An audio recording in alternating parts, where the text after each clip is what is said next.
दोस्तों, आज की कहानी है कर्मों का लेखा जोखा। आज की कहानी की शुरुआत इस प्रकार होती है। एक गांव में एक फौजी था। बेचारा फौजी बहुत सरल और सीधा था। बचपन में ही उसके माँ बाप का देहांत हो गया था। वह अपने माता पिता का इकलौता संतान था। फौजी ने शादी भी नहीं की थी, सो उसके बच्चे भी नहीं थे। भाई नहीं, बहन नहीं। वह अकेला ही कमाता, अकेला ही खाता और उसके खर्चे के बाद जो पैसे बच जाते वो उसे फौज में जमा करता जा रहा था।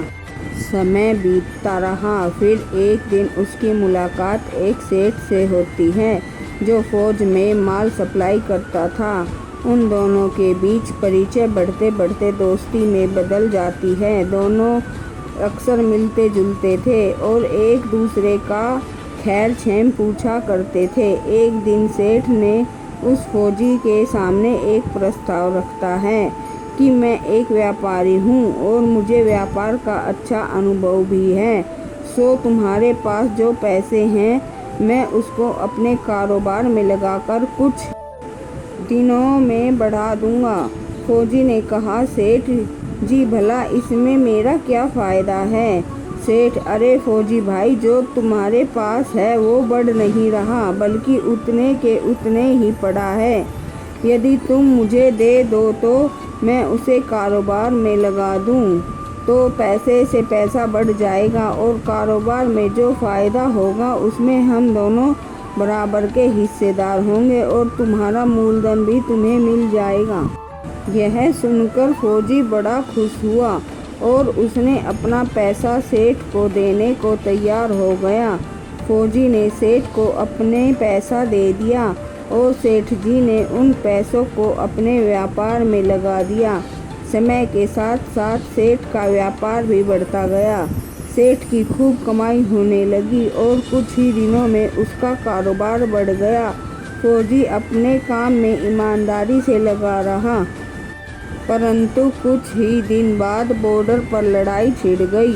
युद्ध की घोषणा हो गई और उस फौजी को लड़ाई में जाना पड़ गया। लड़ाई के मैदान में फौजी घोड़ी पर चढ़कर लड़ने गया। वह घोड़ी इतनी अड़ियल और बदतमीज थी कि फौजी जितनी जोर से लगाम खींचता वह घोड़ी उतनी ही तेज भागती थी। लगाम इतनी बार खींचते खींचते उस घोड़ी के गलफर तक कट पट गया, मगर वो फिर भी फौजी के वश में नहीं आ रही थी। परिणाम ये हुआ कि घोड़ी दौड़कर दुश्मनों के गोल घेरे में जाकर खड़ी हो गई। दुर्भाग्य से फौजी दुश्मनों से बुरी तरह घिर गया और लड़ते लड़ते वीरगति को प्राप्त हो गया और अतः वह घोड़ी भी मरी जाती है। जब सेठ को यह समाचार मिला कि युद्ध में फौजी की मौत हो गई तो वो अंदर ही अंदर बहुत खुश हो गया। सेठ का खुश होना उसकी नीयत की गवाही दे रही थी। सेठ को मालूम था कि उस फौजी का कोई वारिस तो है नहीं, अब ये पैसा किसी को देना भी नहीं पड़ेगा। सेठ मन ही मन ये सोचकर बहुत खुश हुआ कि अब मेरे पास भी हो गया और मेरा बिजनेस भी चमक गया। अब पैसा लेने वाला समय का चक्र घूमते देर नहीं लगता। कुछ ही दिनों बाद सेठ जी के घर में खुशियाँ आई। उनके घर लड़का पैदा हुआ। अब सेठ जी की खुशी का ठिकाना नहीं कि भगवान की बड़ी दया है उन पर। सेठ की तो मानो लॉटरी लग गई। उसके पास खूब पैसा भी हो गया। उसका व्यापार भी खूब चल पड़ा और भगवान की कृपा से लड़का भी हो गया। अब कोई लेने वाला भी नहीं रहा। सेठ जी बहुत खुश हुए। धीरे धीरे समय निकलता रहा और सेठ का वो लड़का बड़ा हो गया। वह लड़का समझदार था और पढ़ने में होशियार था। सेठ जी ने उसे ठीक ठाक से पढ़ाया लिखाया। जब वह लड़का पढ़ लिख कर बड़ा हो गया तो सेठ ने सोचा कि अब मैं ये कारोबार संभाल लेगा। कुछ दिनों बाद सेठ ने अपने बेटे की शादी करा दी। शादी करते ही उनके घर में बहुरानी आ गई। अब सेठ ने सोचा कि चलो बेटे की शादी हो गई, अब कारोबार संभाल लेगा। लेकिन कुछ दिन में ही उसके बेटे की अचानक तबीयत खराब हो गई। अब सेठ अपने बेटे को डॉक्टर के पास, हकीम के पास, वैद्य के पास दौड़ दौड़ कर थक चुके हैं। वैद्य जी जो भी दवा दे रहे हैं वह दवा कोई असर नहीं कर दिख रही। बीमारी बढ़ती ही जा रही थी। खूब पैसा बर्बाद हो रहा है। अब बीमारी ठीक होने की बजाय और बढ़ती ही जा रही है। रोग खत्म नहीं हो रहा है और पैसा भी खूब लग रहा है।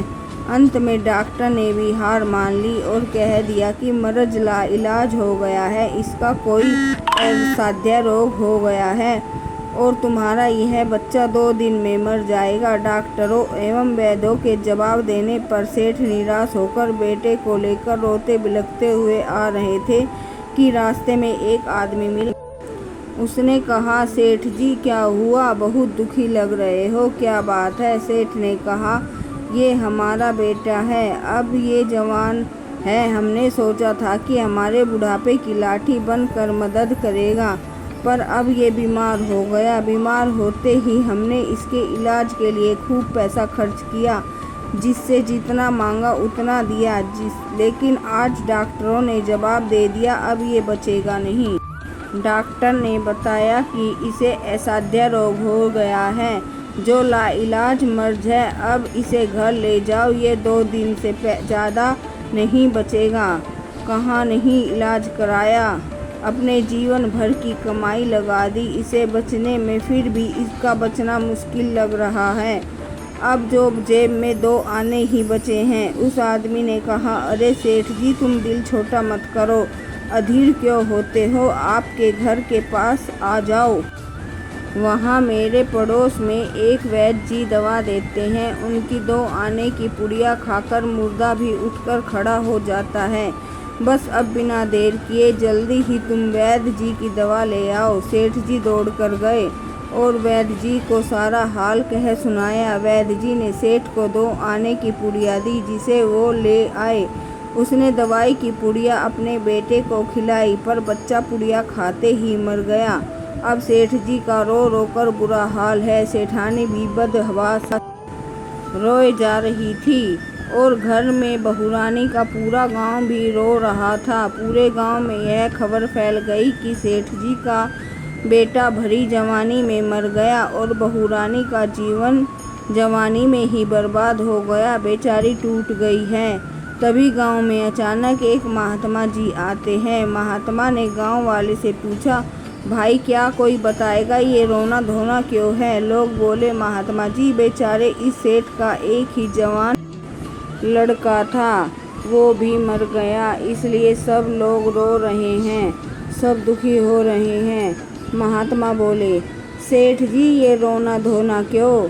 सेठ, महाराज जी आप कैसी बात करते हो, जिसका जवान बेटा मर जाए वो रोएगा नहीं तो भला क्या करेगा?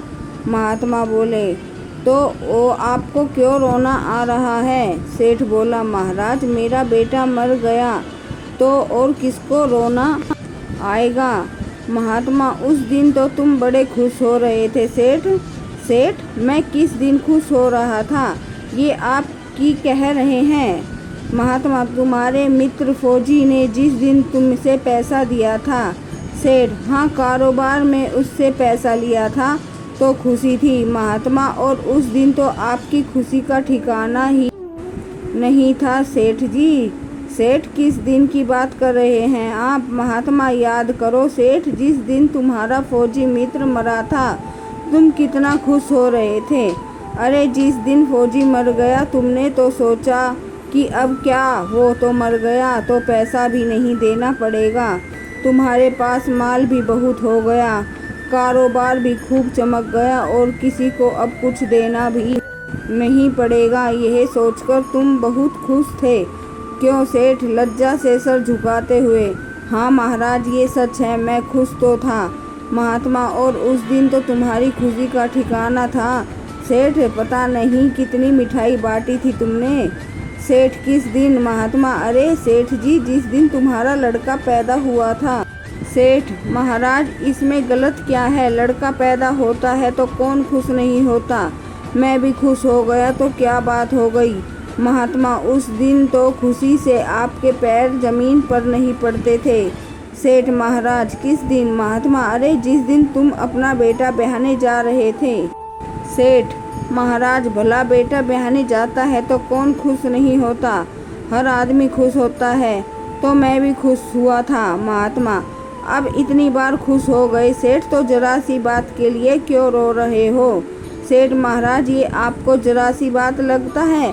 मेरा जवान बेटा मर गया, ये जरा सी बात है क्या? महात्मा, अरे सेठ जी, शायद तुम अब नहीं समझे।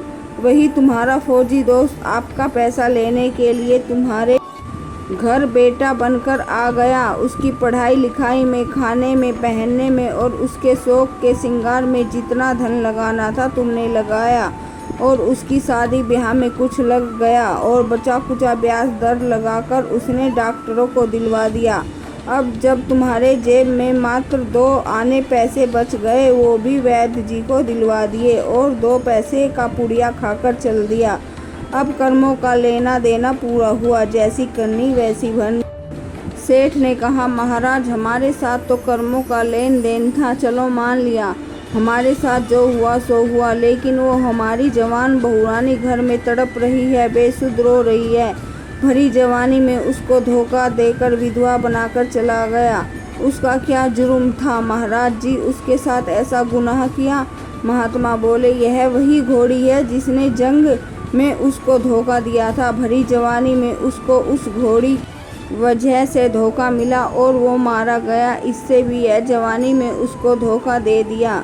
निष्कर्ष, हमारे जीवन में जो कुछ भी हो रहा है वो सब हमारे कर्मों का लेखा जोखा है, जिसका हिसाब किताब हमें एक दिन देना तो पड़ता ही है। इसलिए हमें कभी किसी का बुरा नहीं करना चाहिए, सबके साथ प्रेम और ईमानदारी के साथ रहना चाहिए।